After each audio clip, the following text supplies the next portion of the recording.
digitale. Avec Bravo Télévision, découvrez des programmes qui bousculent les codes, authentiques, rapides, interactifs et hors du commun. Nous vous offrons des reportages en direct sur l'actualité et les événements, au rythme du peuple et dans la dynamique du numérique. Notre équipe de journalistes, animateurs et techniciens passionnés et prêts à vous accompagner et à vous tenir informés. Bravo Télévision, c'est la haute technologie à la portée de vos écrans.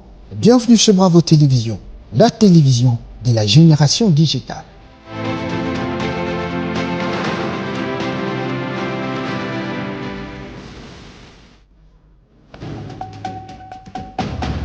Tout de suite, le journal.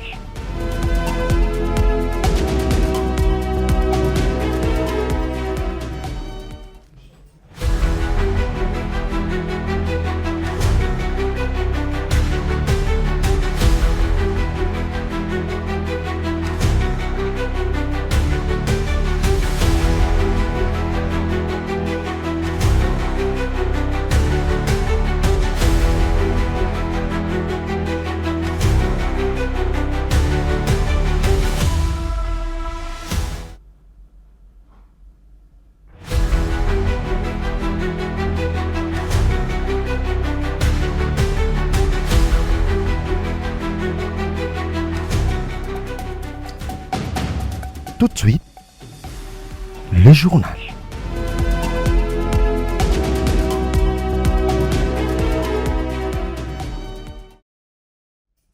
Très heureux de vous retrouver pour un nouveau journal sur votre chaîne Bravo Télévision. Un seul titre domine l'actualité de ces mardis. Nous irons à Lingwala où l'Institut Isangui est plongé sous les eaux de pluie depuis le 4 novembre. Cours perturbés, risques sanitaires et silence des autorités plongent ainsi les élèves dans l'inquiétude. Vous suivrez un reportage dans ce journal.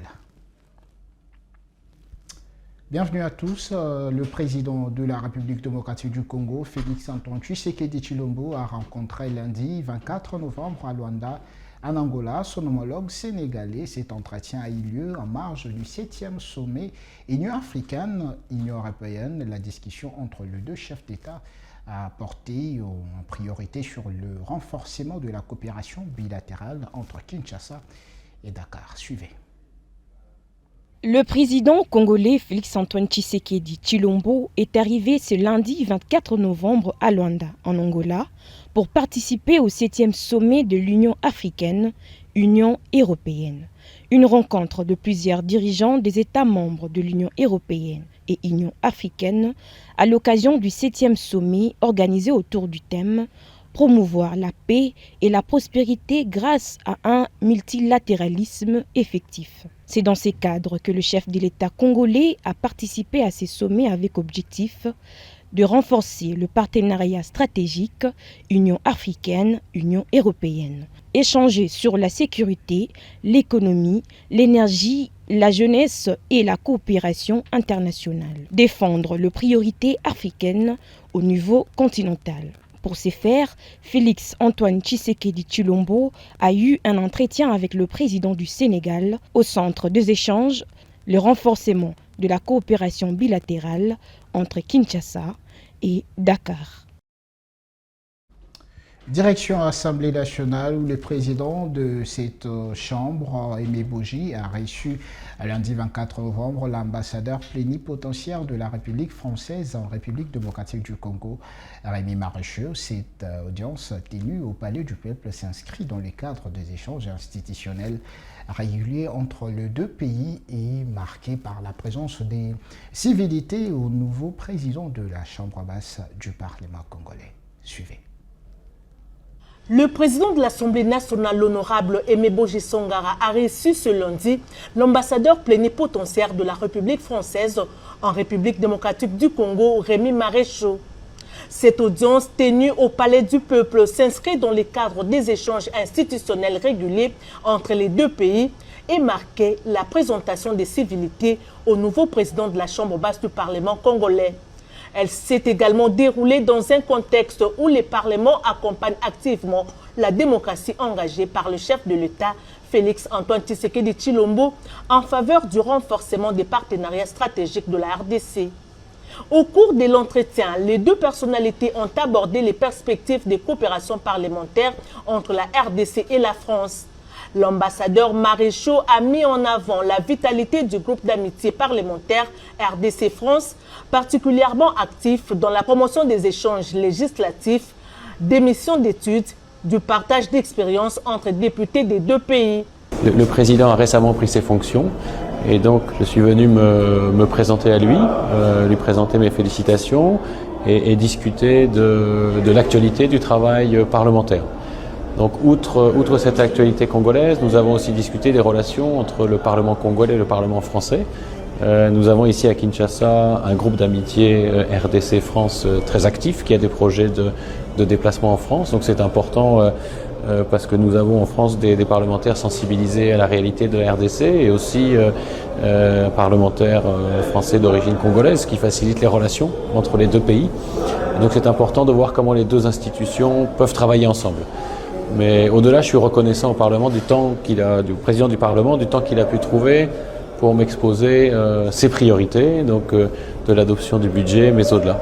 Pour sa part, le président Aimé Boji Songara a salué cette démarche et réaffirmé la disponibilité de l'Assemblée nationale à travailler en étroite synergie avec l'ensemble des partenaires internationaux de la RDC. Il a rappelé les rôles centraux du Parlement dans la consolidation de la démocratie congolaise et s'est dit disposé à encourager toutes les initiatives visant à renforcer les capacités institutionnelles de la Chambre basse. Changeons de chapitre à présent, la République démocratique du Congo a donné les coups d'envoi d'une double campagne de vaccination contre la poliomyélite, la rougeole et la rubéole, initiative pilotée par les ministres de la Santé, Dr Roger Kamba, pour renforcer l'immunité collective et garantir une protection durable à tous les enfants du pays. Abigail Obo et Lorifor Mayele. En présence de partenaires de santé, dont la Dr Sania Degavi et des représentants de l'OMS, le ministre de la Santé, Dr Samuel Roger Kamba, a lancé ce lundi 24 novembre 2025 la campagne nationale d'introduction du vaccin rougeole-rubéole. Ces vaccins protègent contre des maladies graves, la rougeole très dangereuse et la rubéole dangereuse pour les femmes enceintes. Le représentant de l'OMS a réaffirmé leur appui au gouvernement congolais pour réussir cette campagne. 3 actions essentielles: la mobilisation communautaire, le moyen financier et le suivi. Les partenaires continueront à soutenir le gouvernement dans la réalisation de ces campagnes.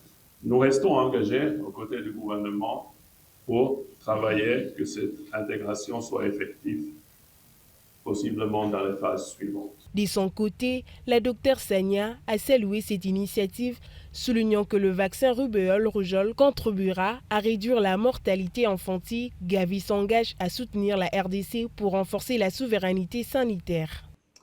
We are visiting DRC this week because its immunization success is vital for the people of the country, and it is very important for the health of people and the success of health worldwide. Et donc nous visitons la RDC aujourd'hui parce que son succès vaccinal est vital pour la population et est vital même pour le bien-être du pays et de la santé en général dans ce pays. En parallèle, une nouvelle campagne contre la rougeole, la rubéole et la poliomyélite a été lancée. C'est pour cela qu'en ce jour, en présence de la directrice générale de Gavi, je déclare le lancement de la campagne de vaccination rougeole, rubéole. Je vous remercie. Avec ces 2 campagnes, la RDC renforce son immunité collective et confirme son engagement à protéger les enfants.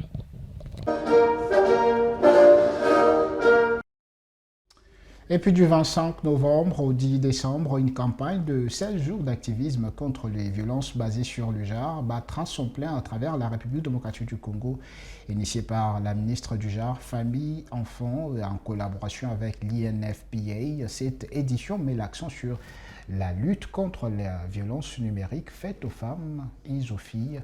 Un reportage signé Mike Manday.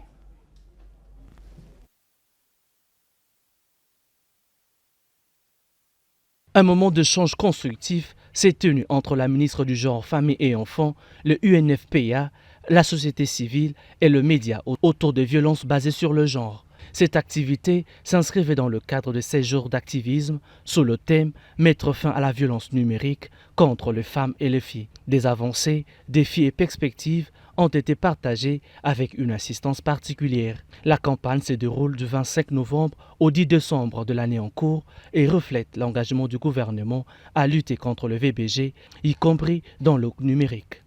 Dans son intervention, la ministre Micheline Ombaye a rappelé que le numérique peut être un levier de transformation, mais aussi un espace de violence à réguler.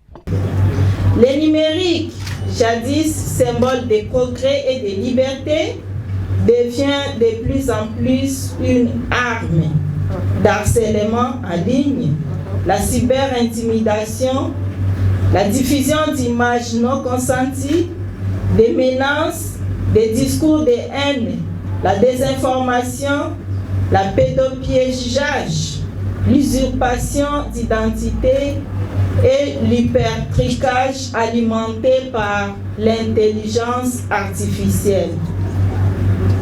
Dans un monde où chaque clic laisse une empreinte, il est urgent d'affirmer que la sécurité numérique est désormais un pilier essentiel de l'égalité entre les sexes. La RDC a réalisé des avancées notables dans l'amélioration de son cadre juridique, comme nous venons de les suivre, notamment grâce au Code du numérique de 2023, à la loi de 2020 sur les télécommunications et à d'autres textes consacrés à la lutte contre les violences basées sur les genres. La patronne du genre a aussi évoqué la situation dramatique à l'est du pays et appelé à une responsabilité collective face aux violences faites aux femmes. Notre pays demeure meurtri par une crise humanitaire où les violences basées sur les genres, particulièrement dans l'est de notre territoire, prennent des proportions inacceptables. L'éradication des violences basées sur les genres est une responsabilité collective. J'en appelle donc à chacun, aux hommes de notre nation, soyez les gardiens de la dignité, soyez les alliés et non les adversaires. Les jeunes, principaux usagers du numérique, ont été appelés à en faire bon usage et à devenir des acteurs de changement dans la lutte contre la violence numérique. Et puis dans un autre registre, le corps du génie militaire s'est mobilisé ce mardi 25 novembre pour une grande opération d'évacuation.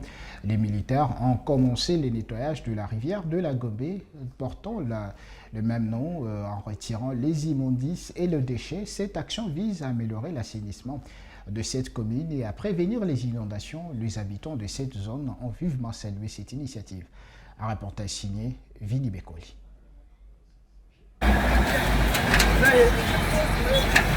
Les corps du génie militaire s'est mis au travail pour une mission de salubrité et du nettoyage de la rivière de la Gombe, cette rivière qui est totalement bouchée. Les déchets et les immondices sont rassemblés, formant des barrages qui empêchent l'eau d'écouler normalement. Les résultats, nous les connaissons. Dès qu'il pleut, la rivière sort de son lit, causant des dégâts et des inondations. L'initiative du génie militaire vise à assainir ce coin de la Gombe et la population de cette commune a exprimé sa satisfaction.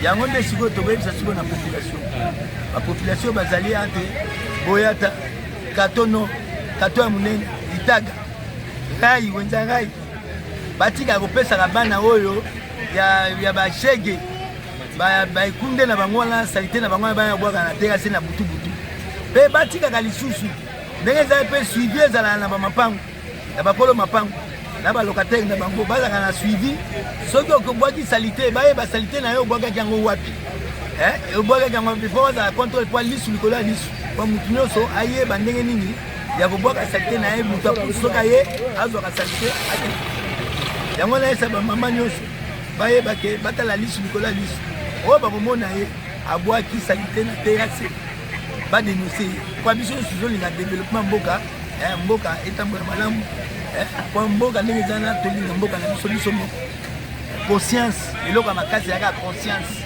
Il est normal que les habitants soient très contents de cette initiative. Quand ils voient les militaires enlever toutes ces montagnes de déchets, cela leur donne l'espoir de vivre à nouveau dans un endroit propre et sûr. C'est une action qu'il faut encourager et copier partout ailleurs. Direction la province du Nord Kivu, le gouverneur de cette province, le général-major Évariste Somo-Koukoulé, est arrivé à Walikale depuis le 24 novembre pour sa deuxième visite officielle. Il est accompagné de plusieurs élus.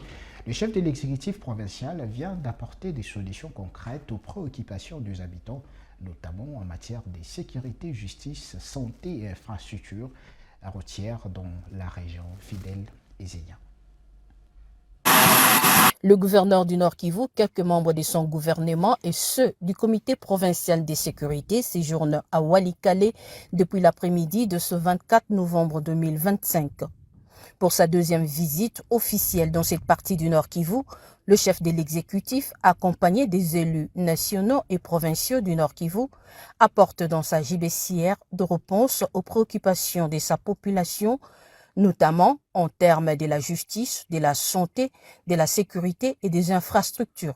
Accueilli avec liesse à l'aérodrome de Kigoma, le général-major Somo-Koukoulé Évariste a tenu un meeting au rond-point Tui où il a entretenu la foule en Swahili. Wababa, vijana na watoto yote ya Walikale, mjambo. Mjambo tena.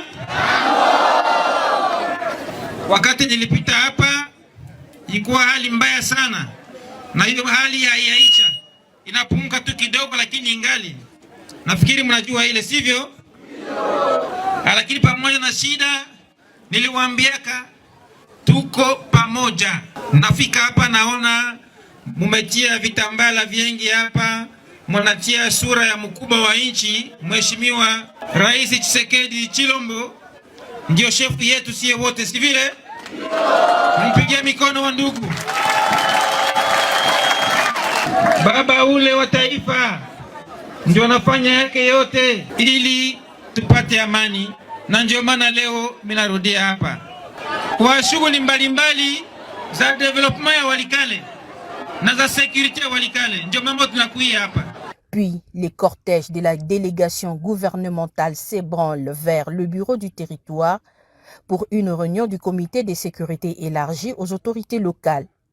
Pendant son séjour à Walikale, le gouverneur inspectera les infrastructures et ouvrira le forum agricole de Walikale ainsi que d'autres activités sur demande de sa population. Walikale! Walikale! Revenons à Kinshasa, je l'ai dit au sommaire de l'actualité de ces mardis, à l'Institut d'Isangui, l'école ne vit plus, elle se noie. Plongée dans les eaux de la pluie depuis plusieurs semaines, l'établissement est devenu une zone sinistrée où ni les savoirs ni l'espoir ne circulent. Les élèves démunis regardent leur avenir s'effacer dans le silence des autorités. Une triste réalité qui interpelle. Comment parler d'avenir pour la jeunesse si l'école, premier pilier, est abandonnée? Suivez ces reportages. Boire ressemble désormais à un véritable bassin d'abandon. À l'Institut du Sangui, dans la commune de Lingwala, les élèves ne foulent plus le pavé de leurs cours. Ils y pataugent, les autorités de l'école, obligées de porter les bottes pour entrer au bureau, inondées, chaussures trempées, parfois même au-dessus des chevilles. Depuis le 4 novembre, une inondation persistante paralyse totalement l'activité scolaire. Plus de cours dans de bonnes conditions, plus de sécurité, au risque de plusieurs maladies. Juste un établissement noyé sous les eaux et un silence inquiétant des autorités du pays. L'école fonctionne difficilement. Ni était un homme de la bonne volonté qui nous a aidé de tracer les allées pour entrer. Donc nous ne pourrions plus avoir des élèves dans cette école. Les rez-de-chaussée, toutes les classes qui existaient, ces classes n'existent plus. Les bancs sont sous les hautes eaux de pluie et ça s'abîme. Nous avons émis notre cri au niveau des autorités municipales. Rien n'a été fait. Nous avons trouvé tous ceux qui sont un peu importants pour pouvoir nous aider à décanter la situation de l'école. Et nous sommes restés donc et laissés pour compte. Jusqu'au moment où je vous parle, vous verrez que ces eaux sont là, ça fait déjà donc une quinzaine de jours. Pendant que les salles de classe sont vides, la détresse grandit chez les élèves, inquiets de voir leur avenir se dissoudre dans ces eaux stagnantes. Beaucoup d'entre eux se demandent encore combien de temps cette situation restera sans réponse. Nous sommes ici dans l'école Isengui de la commune de Lingwala, auquel ça fait déjà à peu près 3 semaines que l'école est remplie, inondée d'eau. Il n'y a même pas moyen de pouvoir étudier tranquillement parce que vu que l'école est devenue comme un bassin à cause du macadam qu'ils sont en train de construire à l'extérieur, ça a bouché les caniveaux. Il n'y a plus moyen que de l'eau puisse sortir de l'école. Et quand il pleut encore, le niveau d'eau monte tellement jusqu'à entrer dans les salles et il n'y a pas moyen d'étudier. Nous sommes forcés de mettre des bancs pour essayer de monter. Toutes les salles qui sont en dessous au rez-de-chaussée, ce n'est plus possible que les élèves puissent étudier là. On est en train de nous synthétiser là-bas en haut pour qu'on puisse se mélanger, se conformer à étudier. Nous demandons de l'aide s'il vous plaît, car notre école ici est en train de mourir. Nous, élèves de l'Institut d'Isengui, nous faisons appel au président de la République démocratique du Congo, au ministre de l'Éducation nationale, au gouverneur de la ville de Kinshasa, qui nous viennent en aide car nous pouvons à peine étudier dans des situations pareilles. Très désespéré de la situation de son école, et l'élève plaira. Nous demandons de l'aide aux autorités.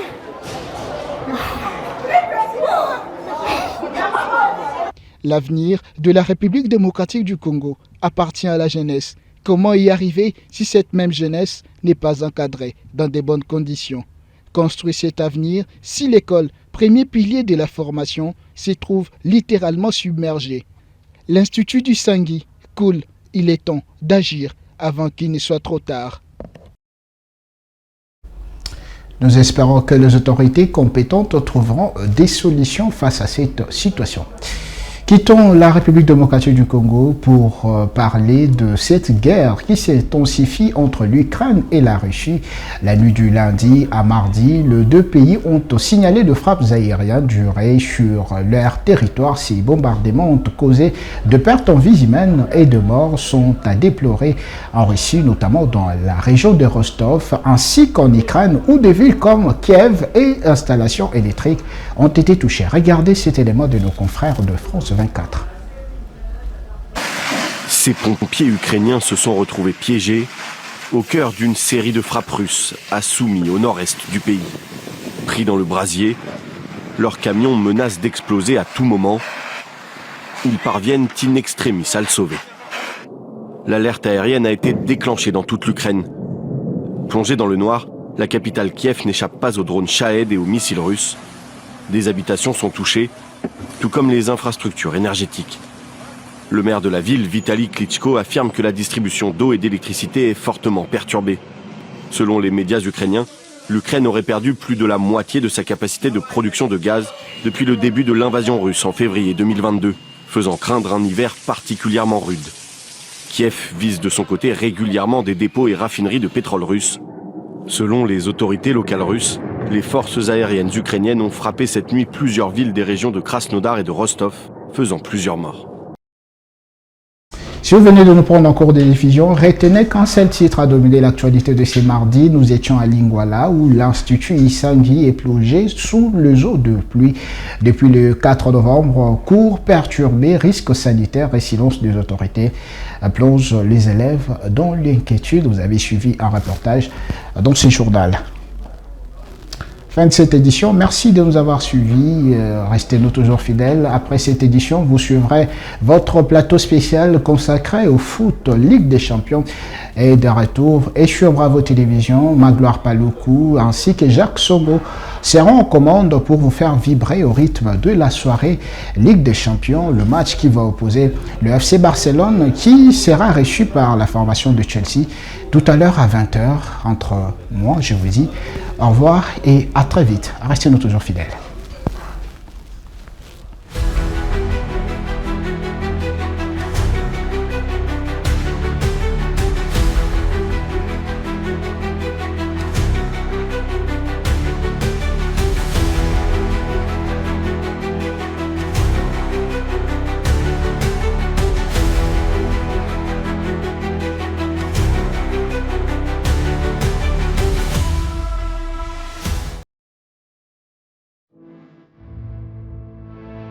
Une nouvelle ère s'ouvre dans le paysage audiovisuel congolais.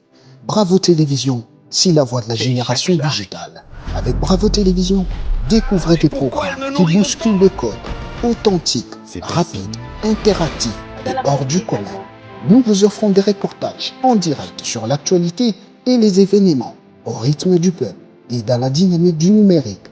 Notre équipe de journalistes, animateurs et techniciens passionnés et prêts à vous accompagner et à vous tenir informés.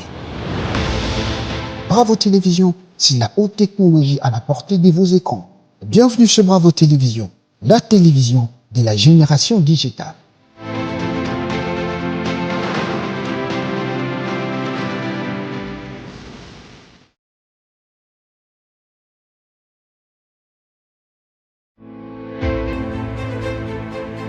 Une nouvelle ère s'ouvre dans le paysage audiovisuel congolais.